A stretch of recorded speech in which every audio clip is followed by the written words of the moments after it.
Olá, meus irmãos e amigos, outra vez juntos na reflexão da Palavra de Deus.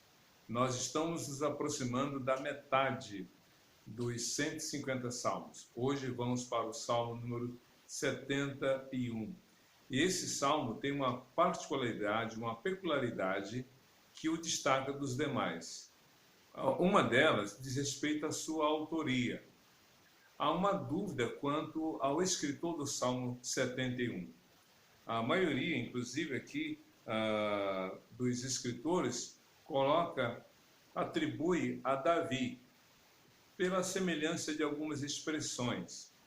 Porém, quando se compara os demais salmos escritos por Davi e este, observa-se que tem muito menos de Davi e mais de uma pessoa desconhecida. Esse salmo, como alguns outros, fazem parte dos chamados salmos anônimos ou de autoria desconhecida.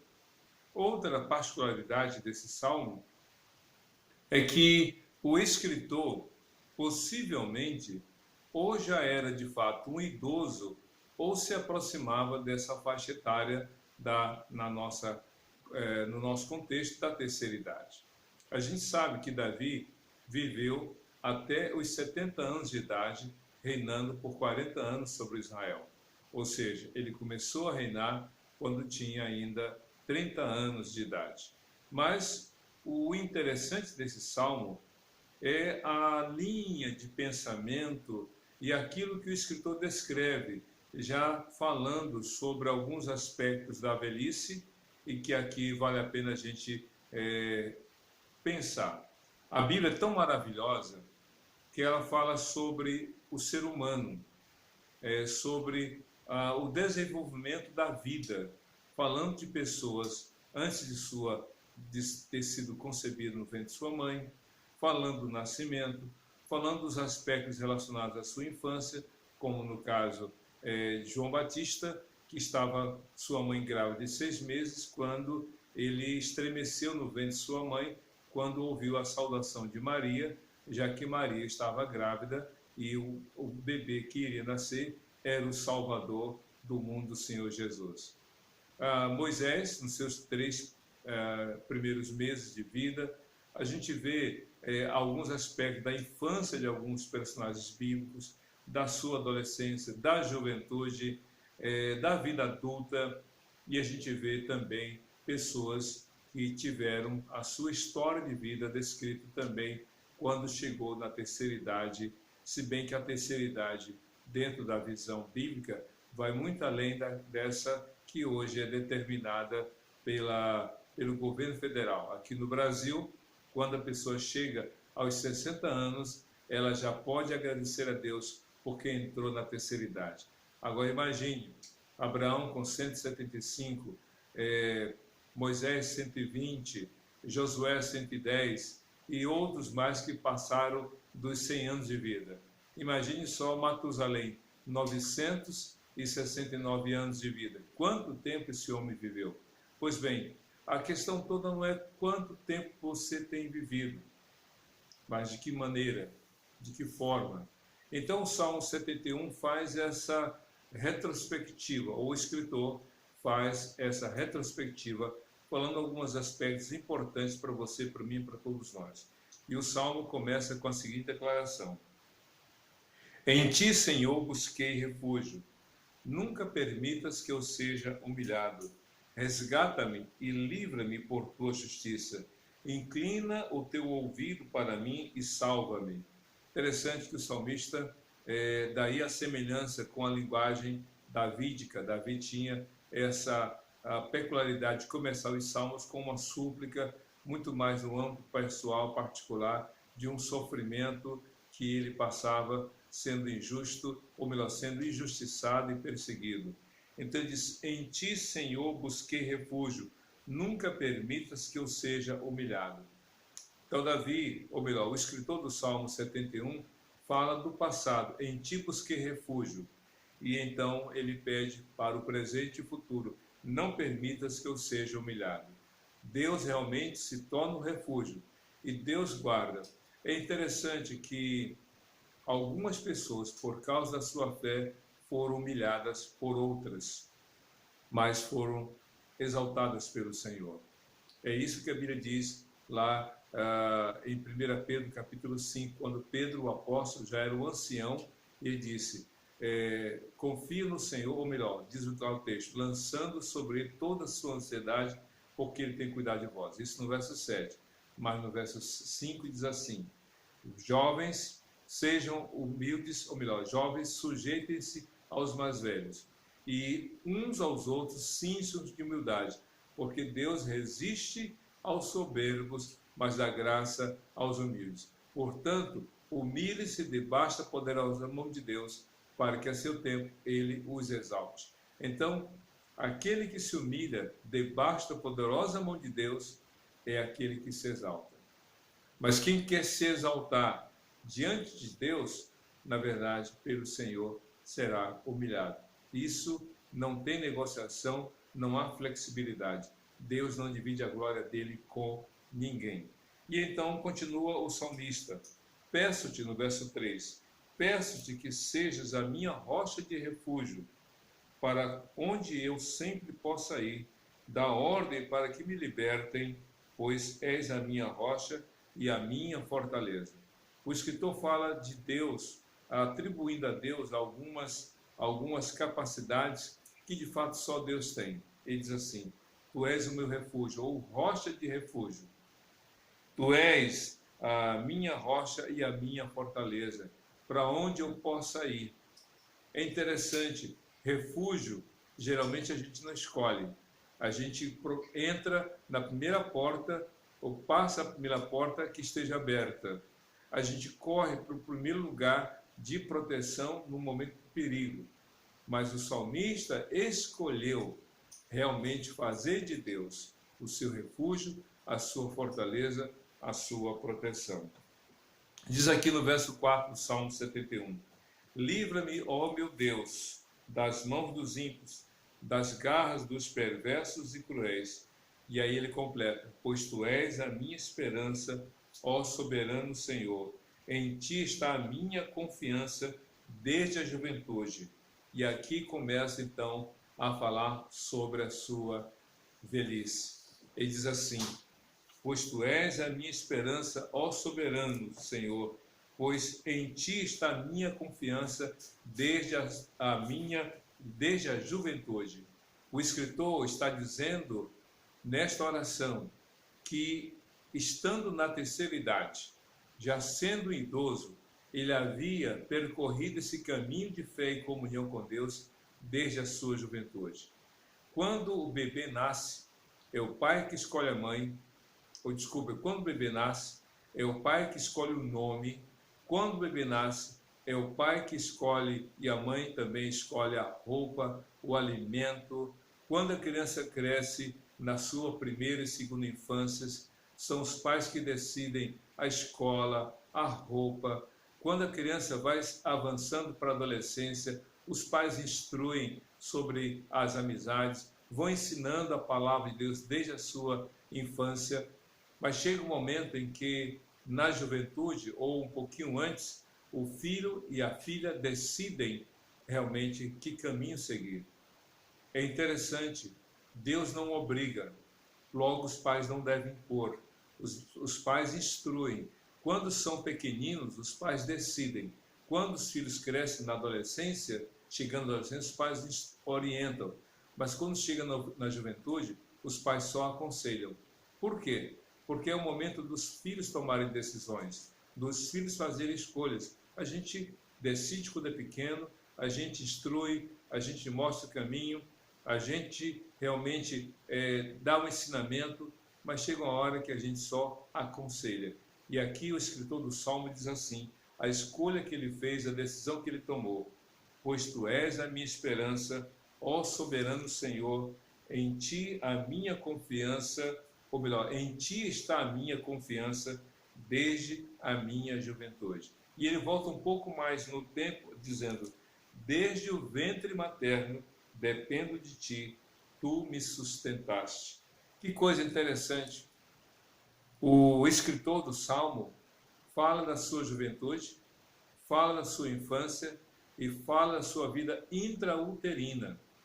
É claro que o bebê que está ali, porque vocês sabem que o embrião é aquela fase inicial depois que o óvulo é fecundado. Então, naquele momento, não há nenhum tipo de, digamos, condições de memória, de decisão, de escolha, porque a vida é intrauterina até o 9º mês. Entre a 38ª e 40ª semana, há realmente a predisposição do bebê nascer naquele período.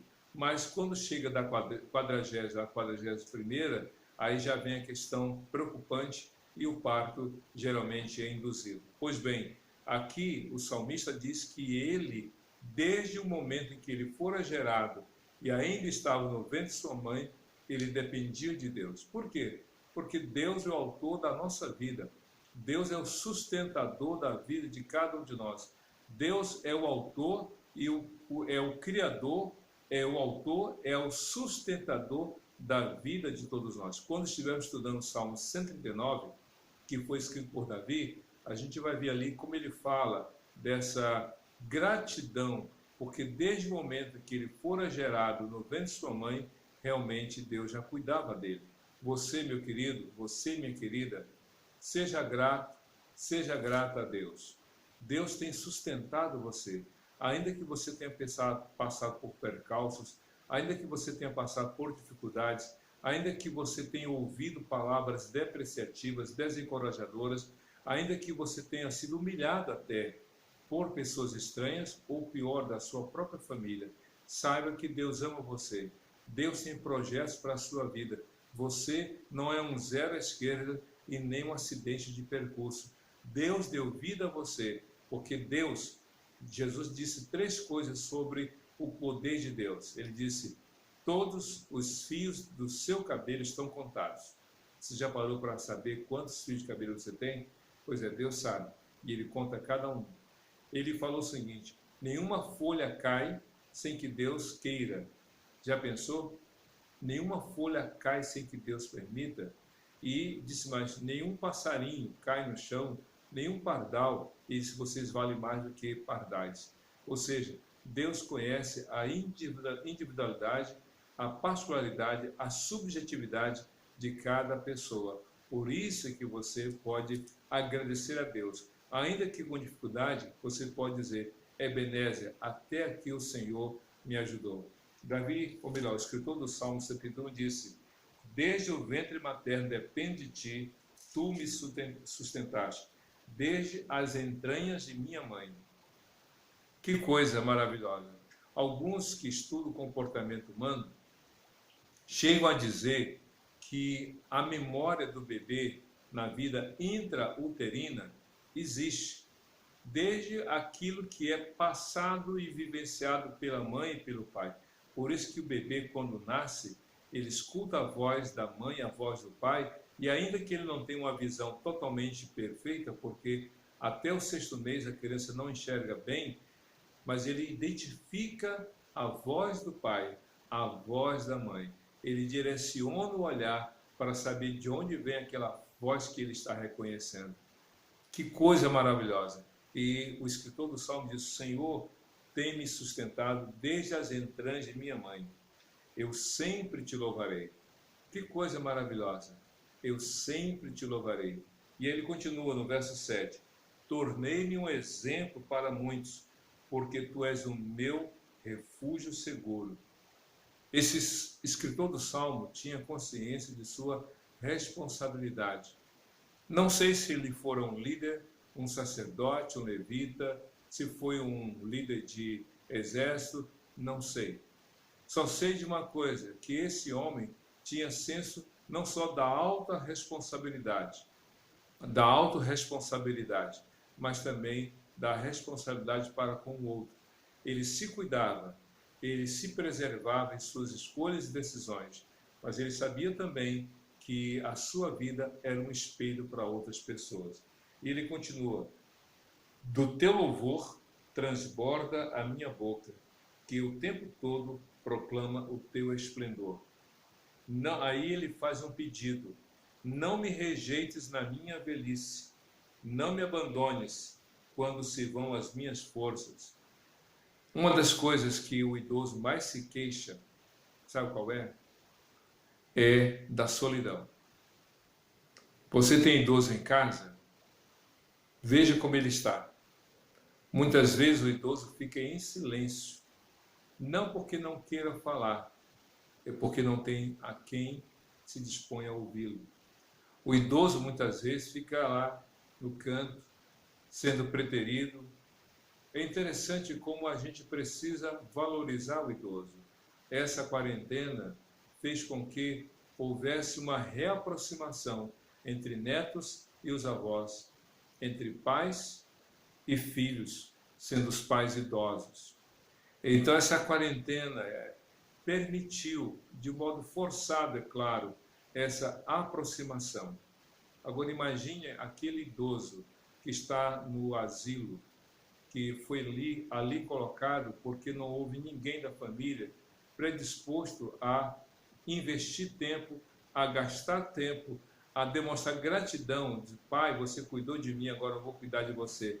Mãe, você cuidou de mim, agora eu vou cuidar de você. Isso seria uma demonstração de gratidão. E o salmista, no Salmo 71, diz: não me rejeites na minha velhice, não me abandones quando se vão as minhas forças. Então, meu querido, se esse salmista falou para Deus, o que ele poderia estar falando, ou o que ele teria falado para a sua família?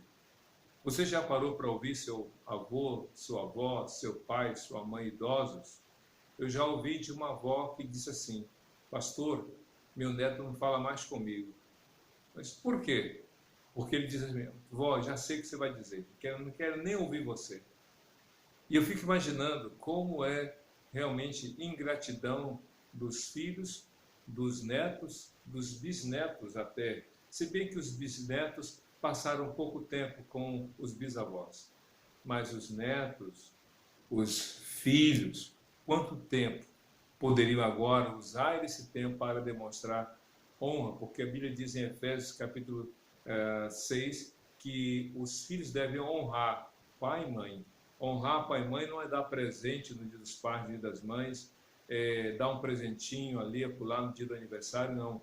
Honrar é respeitar, é obedecer na fase da infância, da adolescência, da juventude, e honrar quando tiver condições para fazer isso. Isso que a Bíblia nos recomenda. E o salmista aqui do Salmo 71 está reconhecendo as limitações que a terceira idade, ou que a vida idosa, que a velhice estava ali impondo. O idoso tem limitações na memória, na visão, na audição, na mobilidade. Então eles precisam ser estimulados, eles precisam ter realmente essa valorização, atividades dentro de suas possibilidades, atividades que exigem memória, atividades que exigem movimentos permitidos dentro da sua condição física. Então, a convivência, muitos idosos adoecem de doenças que foram adquiridas mais pelo abandono do que pela velhice. A depressão, a tristeza, as doenças que são comuns na terceira idade terão seus efeitos, digamos assim, diminuídos se houver investimento e atitude favorável por parte dos familiares. O salmista diz: Senhor, as minhas forças estão se esgotando, não me abandone. E ele continua: pois os meus inimigos me caluniam, os que estão à espreita juntam-se, planejam matar-me. Como assim? Uma pessoa idosa, alquebrada, limitada, e há pessoas que ainda se aproveitam, querendo matar, querendo trazer sofrimento. Realmente o coração do homem que não teme a Deus, não tem temor ao Senhor e não tem amor ao próximo, a ponto de agir contra os idosos. Vocês sabem hoje, infelizmente, como alguns idosos têm sido vítimas de maus tratos, se em abrigos, se em asilos. Muito mais estranho é quando os idosos são maltratados dentro de casa. Em nenhum lugar o idoso deveria ser vítima de maus tratos, Em nenhum lugar o idoso deveria ser desrespeitado, mas é muito mais estranho quando o maltrato, quando o desrespeito, quando o abandono acontece dentro de casa pelos próprios parentes. Pois bem, diz aqui o texto, no verso 12: não fiques longe de mim, ó Deus, ó meu Deus, apressa-te em ajudar-me. Pereçam humilhados os meus acusadores, sejam cobertos de zombaria e vergonha os que querem prejudicar-me. Como falei antes em alguns salmos, aqui estamos, os salmos revelam, digamos, os usos e costumes da época. Mas ainda acima, ainda sobre os salmos, não só a questão cultural, a questão histórica, mas também a relação desses servos de Deus em relação aos seus inimigos. Ele diz: Senhor, trata deles. Senhor, me proteja deles, que eles sofram as consequências dos seus atos. É isso que a Bíblia coloca. Por isso que você tem que pensar, meu querido, o que você está fazendo em relação ao outro. Porque se a felicidade é bumerangue, você primeiro faz o bem para o outro para depois receber, a infelicidade também é. O prejuízo que você faz para com o outro também chega até você. Então veja como você está vivendo.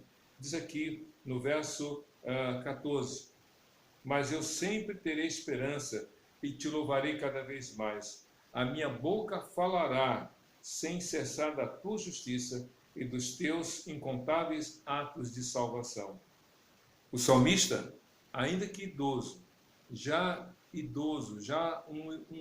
uma pessoa que está vivendo a velhice, ele se dispõe a louvar a Deus. A minha boca falará sem cessar da tua justiça e dos teus incontáveis atos de salvação. E ele continua: falarei dos teus feitos poderosos, ó soberano Senhor, proclamarei a tua justiça, unicamente a tua justiça. Uma pessoa idosa, hoje em dia, podendo, se aposenta. E a aposentadoria significa dizer o seguinte: trabalhei X anos, agora eu vou usufruir dos recursos que eu acumulei durante meu tempo de trabalho. Mas, em última palavra, o aposentado é aquele que encerrou a sua carreira trabalhista, digamos assim. Ele saiu, ele entrou para a reserva, no caso do militar, ele se aposentou de uma atividade, seja ele funcionário público ou particular. O aposentado é aquele que já não tem mais a obrigação de cumprir porque está aposentado. Mas vou dizer uma coisa para você: ninguém se aposenta da fé. Você pode se aposentar de sua profissão, seja professor, seja mecânico, seja costureiro, carteiro, não importa. Uma vez aposentado, você está desobrigado de voltar ao campo de trabalho, privilégio para alguns hoje. Mas ninguém se aposenta da fé. Ninguém pode dizer: não vou mais ler a Bíblia. Já li a Bíblia por 30 anos, não vou ler mais. Já preguei por 30 anos, não quero mais saber de ler a palavra, de estudar a palavra, de pregar a palavra. Não, ninguém se aposenta da fé. O testemunho é realmente algo que você tem que ser constante na sua vida. Pregue a palavra, viva a palavra. Esse salmista aqui diz: eu vou continuar servindo ao Senhor. Como o próprio Josué, que aos 110 anos de idade diz o seguinte: porém, eu e minha casa serviremos ao Senhor. Que coisa maravilhosa.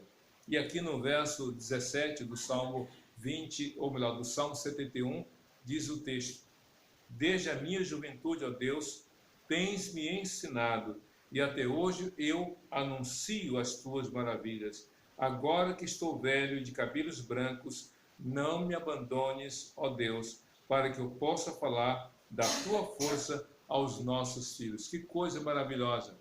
O Provérbios, escrito por Salomão, filho de Davi, diz o seguinte lá em um dos provérbios: dignas de honra são as cãs trilhadas no caminho da justiça. Ou seja, dignos de honra são os cabelos brancos por aquele que andou no caminho da palavra de Deus. Você e eu, se você tem a minha idade, eu tenho 56 anos, vou fazer 57 daqui a pouco, Eu não tenho muitos cabelos brancos. Talvez você já tenha mais do que eu, ou menos do que eu. O que importa é que, se Deus assim desejar e permitir, um dia teremos cabelos brancos. Já pensou? Eu com cabelos brancos, você de cabelos brancos? Pois é. O texto diz assim: agora que estou velho e de cabelos brancos, não me abandones, ó Deus, para que eu possa falar da tua força aos nossos filhos e do teu poder às futuras gerações. Uma pessoa que já viveu muito, tem uma história de vida, tem experiências extraordinárias com Deus, se viveu com Deus para poder contar aos outros. E ele continua: tua justiça chega até as alturas, ó Deus. Tu que tens feito coisas grandiosas, quem se comparará, ou melhor, quem se compara a ti, ó Deus? Aí ele vai descrevendo aqui essa alegria por ter tido esse prazer da comunhão com Deus e se alegra por aquilo que Deus é e tem feito.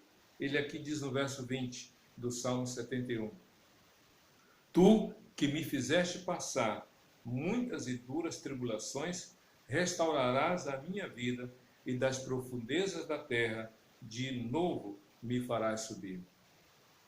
O escritor fala de problemas, de dificuldades que ele viveu, mas ele não se queixa, não se lamenta, não murmura e nem reclama com Deus.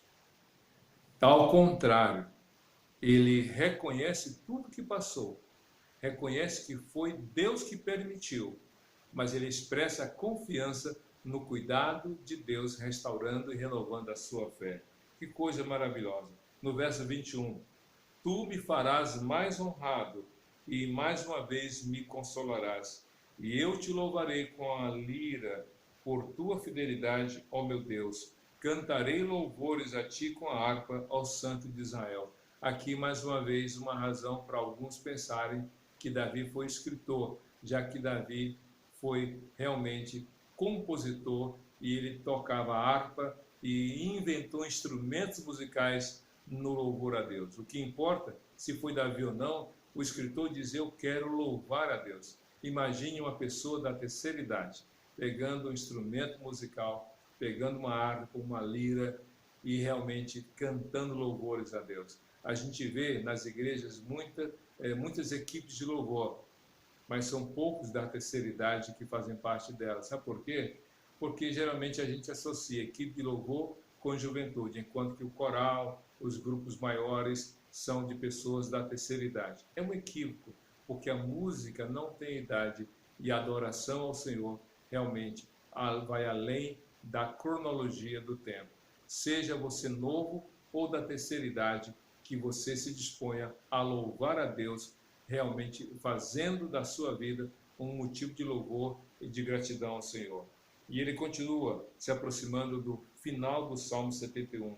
No verso 23 ele diz: os meus lábios gritarão de alegria quando eu cantar louvores a ti, pois tu me redimiste. Essa palavra final, pois tu me redimiste, tem a ver com salvação. Para eu redimir alguém, eu tenho que pagar o preço que foi imposto. Para Deus realmente nos redimir, o preço foi pago, Cristo morrendo na cruz por nosso lugar, em nosso lugar. Então a gente tem que ser grato a Deus pela vida biológica e pela vida eterna que o Senhor Jesus nos garante pela fé no seu nome. E ele termina então o Salmo 71, no verso 24, dizendo: também minha língua sempre falará dos teus atos de justiça, pois os que queriam prejudicar-me foram humilhados e ficaram frustrados. Ou seja, sobrevivi. A gente está saindo da quarentena, em breve voltaremos aos cultos presenciais, em breve voltaremos às escolas, às universidades, às atividades do trabalho, à rotina nas visitas, nas saídas para o shopping, para a praia, para os lugares outros. Um dia vamos sair, e será em breve, em nome de Jesus. Que você, ao sair dessa quarentena, você diga: sobrevivi, glória a Deus por isso. Que Deus te abençoe e que o nome de Cristo seja exaltado na sua vida, hoje e para todo sempre. Amém e amém.